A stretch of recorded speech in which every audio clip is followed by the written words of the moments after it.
Allahumma shalli ala sayyidina Muhammad. Buat jamaah Islam tindak yang luar biasa. Hari ini kita belajar untuk menata hati bagaimana kita menyikapi antara pujian, antara memuji. Dan perihal tentang pujian ini kita masih di tema kita adalah gila pujian berakhir hinaan. Sekali lagi, gila pujian berakhir hinaan. Jadi kebanyakan dipuji akhirnya dihinakan. Astagfirullah. Nah, kembali lagi nih Ustaz Sam. Yeah. Ternyata tadi kan kita bahas di segmen sebelumnya, perihal adanya ternyata Allah sendiri yang memuji hambanya. Katanya ada 4 macam pujian yang ada dalam Al-Quran. Dan punya maksud tersendiri yang Allah sendiri yang memuji hambanya. Baik. Gimana sih? Bismillahirrahmanirrahim. Tabi guru Ustaz Maulana Habib Usman serta guru-guru kami yang dimuliakan Allah Subhanahu wa taala. Ada 4 jenis pujian kalau dari segi bahasa, ya, bahasa Al-Quran. Pujian tersebut ada pujian yang pertama, di mana Allah memuji zatnya sendiri. Allah memuji dirinya sendiri. Sebagaimana dalam surah Thaha ayat 14, Allah Subhanahu wa taala berfirman, ba'da naqul a'udzubillahi minasyaitonir rajim. Innani anallah la ilaha illa ana fa'budni wa aqimis salata lidzikri.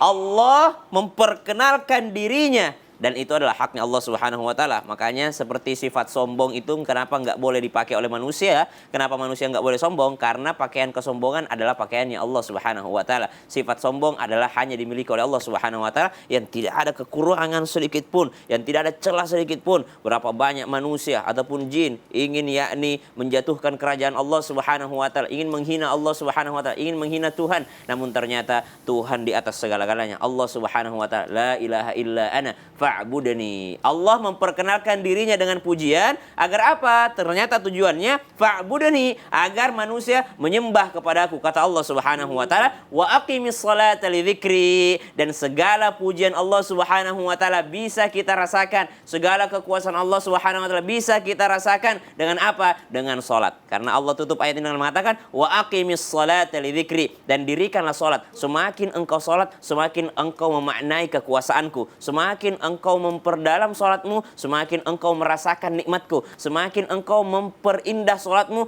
memperkhusyuk salatmu, maka engkau akan semakin menerima kekuasaanku. Itu yang pertama, pujian Allah kepada dirinya sendiri. Yang kedua, pujian Allah Subhanahu wa taala kepada baginda Nabi sallallahu alaihi wasallam atau kepada makhluknya. Apa kata Allah dalam Al-Qur'an surah Al-Qalam ayat 4? Wa innaka la'ala khuluqin 'adzim.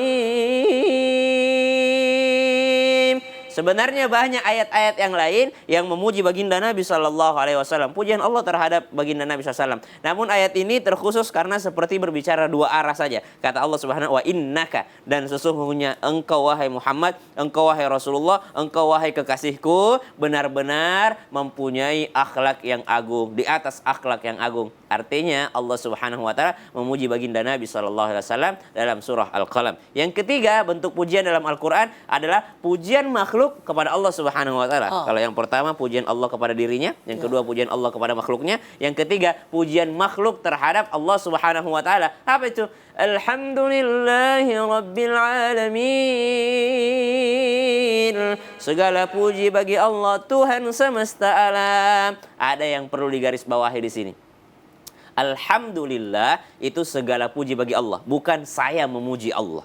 Jadi bukan hamdulillah, bukan saya memuji Allah atau kami memuji Allah. Kenapa? Seakan-akan mengajarkan kita bahwa Allah tidak butuh saya. Allah tidak butuh kita. Walaupun kita tidak memuji Allah Subhanahu wa taala, Allah tetap terpuji. Makanya kalimatnya bukan saya memuji Allah Tuhan semesta, bukan, tapi segala puji bagi Allah. Artinya Allah tidak membutuhkan kita. Dan yang terakhir, pujian makhluk terhadap manusia yang lainnya. Nabi mengajarkan kita untuk membalas kebaikan orang lain, memuji orang lain, dan Al-Qur'an mengatakan anishkurli wali walidayka ilayyal masir. Bersyukurlah kepada aku dan berterima kasihlah kepada orang tuamu. Artinya puji-pujilah orang tuamu dan engkau akan dikembalikan kepadaku, kata Allah dalam surah Luqman. Shadaqallahul azim. Masya Allah, Masya Allah. Jadi 4 macam pujian itu pujian diri sendiri dari Allah, maaf, ini pujiannya bagaimana kita untuk menempatkan untuk memuji Allah. Posisinya Allah. Sisi Allah, sembahan. Kemudian pujian kepada Rasul sebagai teladan. Betul. Pujian kepada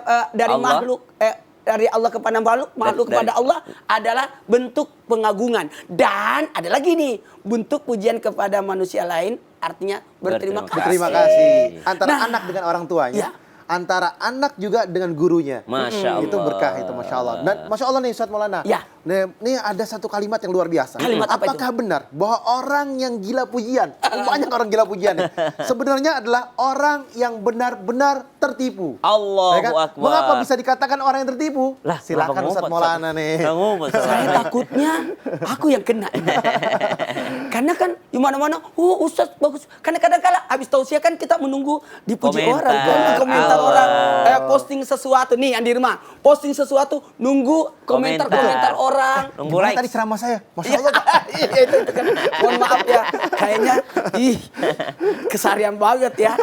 Baik, Bismillahirrahmanirrahim. Allahumma shalli ala sayyidina Muhammad ala sayyidina Muhammad. Allahumma shalli Buat alaih. semuanya nih, ini manusiawi atau mungkin berada pada diri kita ketika kita dipuji, ini menghadirkan sesuatu.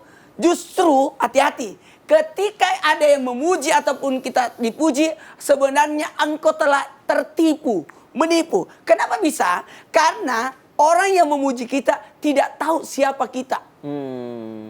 Tidak tahu siapa kita. Seandainya dia tahu kekurangan kita, dia tahu dosa kita, dia tahu sesuatu yang kita sembunyikan, ini betul-betul malu.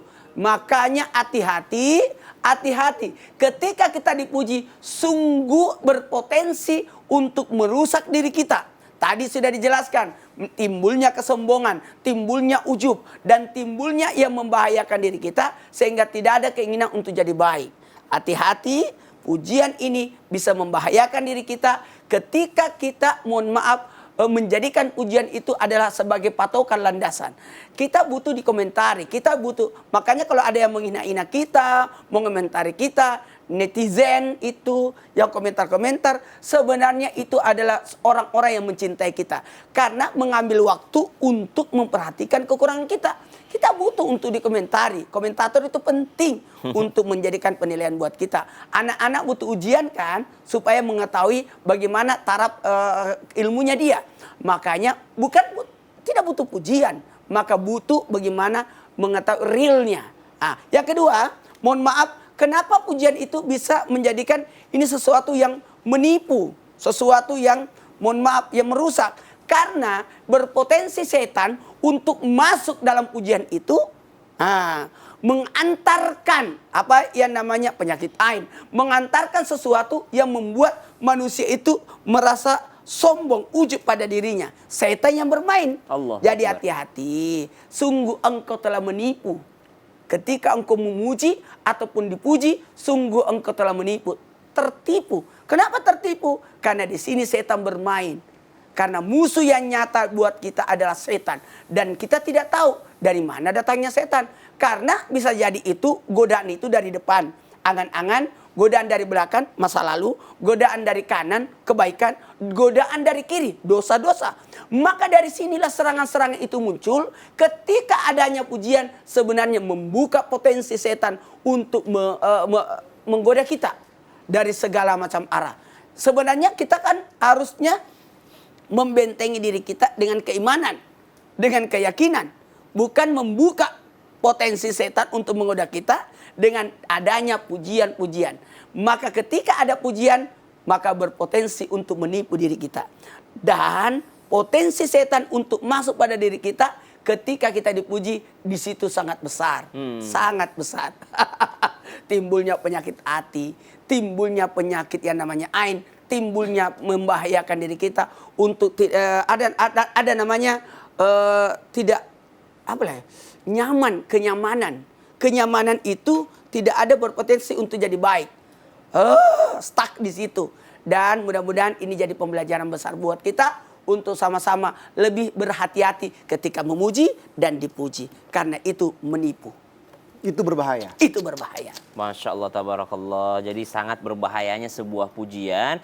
Tapi ternyata nih Habib ya, ada sebuah riwayat menceritakan, bahkan diceritakan, ada seorang Nabi Allah Subhanahu wa Ta'ala yang ditegur langsung oleh Allah disebabkan karena pujian. Ini menarik. Ada kisahnya tuh. Langsung ditegur sama Allah Subhanahu wa Ta'ala. Ada kisahnya? Ada kisahnya. Silahkan langsung saja Habib. Nabi Allah. Nabi. Penasaran kita. Cepat Habib. Ya akhir. Cepat. Apa Ustaz Maulana Ustaz Syam? Bismillah. Bismillahirrahmanirrahim. Allahumma sholli ala sayyidina Muhammad wa ala ali sayyidina Muhammad. Allahumma sholli ala sayyidina Ketika Nabi Musa alaihi salam, Nabi Musa alaihissalam. yang dimana Nabi Musa berkhutbah di depan Bani Israel dan ditanya sama salah satu sahabat beliau, apa kalimatnya? Siapa yang paling berilmu ya Musa? Ya kan? Siapa yang paling berilmu? Dijawab nama Nabi Musa, aku. Nah, disinilah adalah kalimat yang berbahaya, yang fatal. Sehingga apa? Allah Subhanahu wa Ta'ala menurunkan hamba yang saleh, yakni yang dikenal dengan Nabi Khidir, yang dimana perintahnya Allah Subhanahu wa Ta'ala, aku pertemukan kamu dengan manusia pilihan Allah Subhanahu wa Ta'ala. Nah, nanti kamu akan dipertemukan di dua pertemuan laut atau dua pertemuan yang dimana pertemuan tersebut akan terjadi ketika apa? Ketika engkau membawa ikan dan ikannya hilang. Intinya seperti itu. Jadi dia suruh bawa muridnya, ini pokoknya kalau ada ikannya hilang kamu kasih tahu saya. Tugasnya cuma itu doang. Karena di situ akan bertemu dengan namanya Nabi Khidir. Intinya adalah kalimat di sini adalah yang menarik, kalau disertakan aku, tidak dilampirkan kalimat Allah Subhanahu wa Ta'ala, maka kehancuran terjadi kepada hamba tersebut. Kehancuran terjadi kepada manusia tersebut. Apa yang menyebabkan kehancuran tersebut? Contoh simpel. Ada seorang yang berkata, ini hasil kerja payah saya. Ini hasil susah saya. Ini aku nih semuanya mendapatkan ini nih. Ini semua nih saya yang dapetin. Saya punya sepatu dari saya, dengan punya baju dari saya misalkan, punya jam saya, punya mobil mewah, ini saya nih, usaha saya, mati-matian saya, banting tulang dari malam, pagi, siang, sore. Allahu Akbar. Ini hancur dia. Kenapa hancur? Berarti dia hamba yang sombong, hamba yang tidak menerima kebenaran, bahwasanya hamba tersebut harus menyertakan Allah dalam dirinya. Ini semua karena Allah, selamat dia. Kalau bukan karena Allah, saya nggak mungkin punya harta. Ini selamat dia. Jadi kalau ada orang yang mengatakan aku, kehancuran yang terjadi. Karena dia adalah manusia yang sombong. Tidak menerima kebenaran. Bahwasanya Allah yang memberikan dia. Allah yang menolong dia. Allah yang menggerakkan hati dia. Allah yang menggerakkan hati hamba. Dan Allah Subhanahu wa Ta'ala yang menjadikan setiap langkah-langkahnya karena keriduannya Allah Subhanahu wa Ta'ala. Kalau Allah udah nggak ridho, celaka dia. Kalau Allah udah nggak ridho, seperti Nabi Musa alaihissalam dipertemukan dengan Nabi Khidir, tiba-tiba ada suatu hal yang terjadi yang besar. Ya kan? Ini nggak bisa. Saya nggak bisa menjelaskan tentang Nabi Khidir, cerita yang luar biasa karena sangat panjang. Tapi prinsipnya adalah pertemuan yang dahsyat, yang hebat, sampai Nabi Musa mengatakan, aku tidak akan melakukan seperti itu lagi, dan aku tidak akan bertanya, dan aku akan mengikutimu. Karena apa? Ini teguran yang besar. Kalau Allah sudah menegur hambanya, ingat, kalau Allah sudah menegur hambanya, bukan teguran yang enak, teguran yang berbahaya. Betul. Ya kan? Kenapa? Karena Allah Subhanahu wa Ta'ala adalah Tuhan, Sang Pencipta alam semesta ini. Allah Subhanahu wa Ta'ala menciptakan hambanya. Hamba hina. Hamba diciptakan dari air yang hina. Hamba tidak punya kekuatan kecuali dengan kekuatan dan keriduannya Allah Subhanahu wa Ta'ala. Inilah seorang nabi ditegur sama Allah Subhanahu wa Ta'ala, sehingga dimunculkan sosok Nabi Khidir yang luar biasa dahsyatnya. Nah, makanya jadi manusia, kita ini bukan Nabi Musa, ya kan? Iya.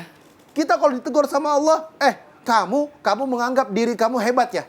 Maka Allah hancurkan dia, Allah miskinkan dia, Allah celakakan dia, Allah hinakan dia, Allah jatuhkan dia sejatuh-jatuhnya. Jadi sosok Nabiullah Nabi Musa yang cerdas, yang hebat, yang kuat di zaman itu, yang merasa dirinya aku yang paling hebat di zaman ini, ternyata ditegur ya. Aku yang paling berilmu. Bahwa ada yang lebih hebat, yakni sosok Nabi Khidir, guru para nabi. Nabi Khidir adalah mempunyai ilmu laduni. Oh, ilmu laduni. Tunggu dulu.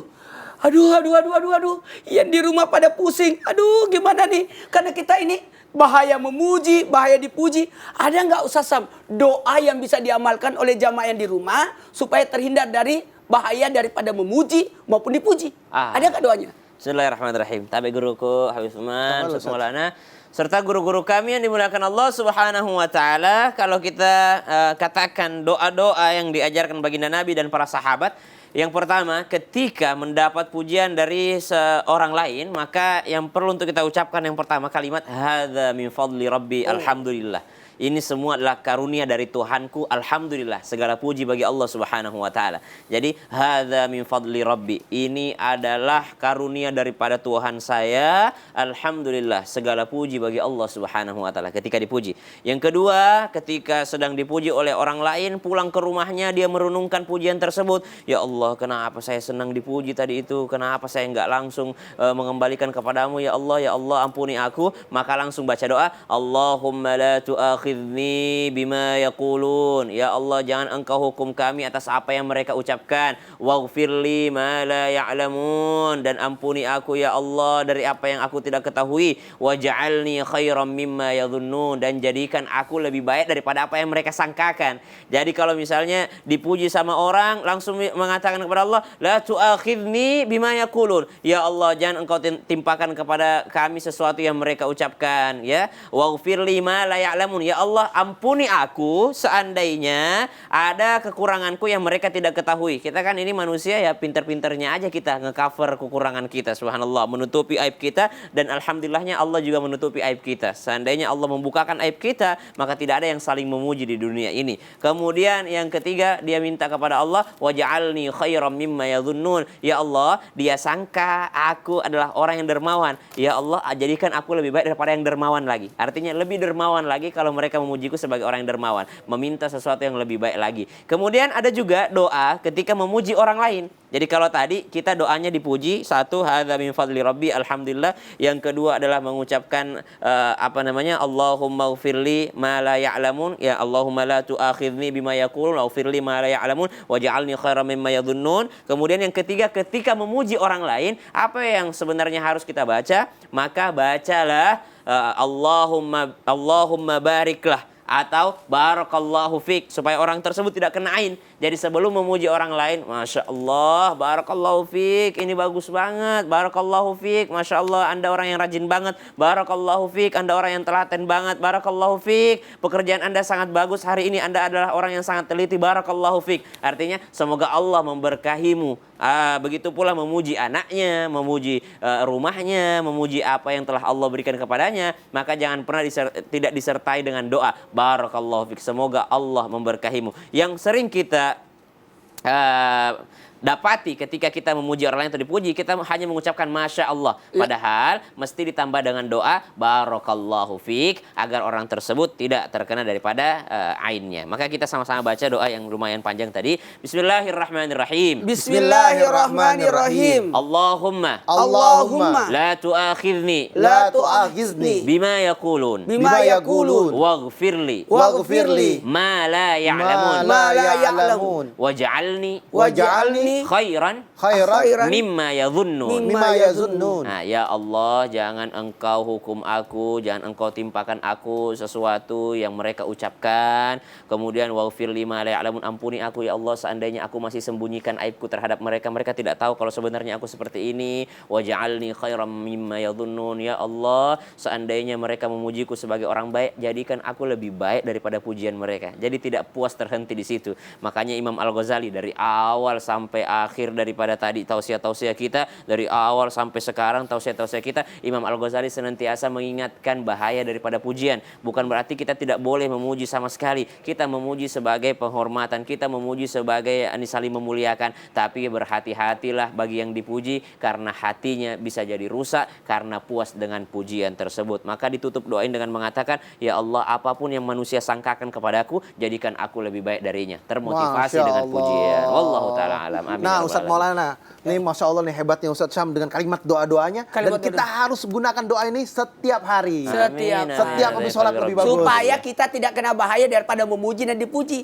Nah, nih ada lagi yang menarik nih Ustadz Maulana. Apa itu, Habib? Pertanyaan menarik buat Ustadz Maulana. Aduh. Masih ada pertanyaan. Saya mau jawab. Saya jawab. Bismillahirrahmanirrahim.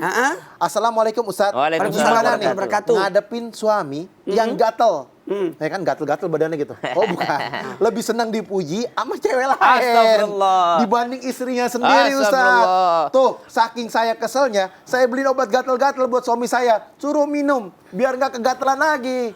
Ya Allah, kalau ada suami yang suka dipuji wanita lain atau memuji wanita lain, Itu bukan penyakit gatal. Apa dong? Bedakan bukan obat gatal itu yang beliin. Bukan itu. Bedakan gatal dengan kegatalan.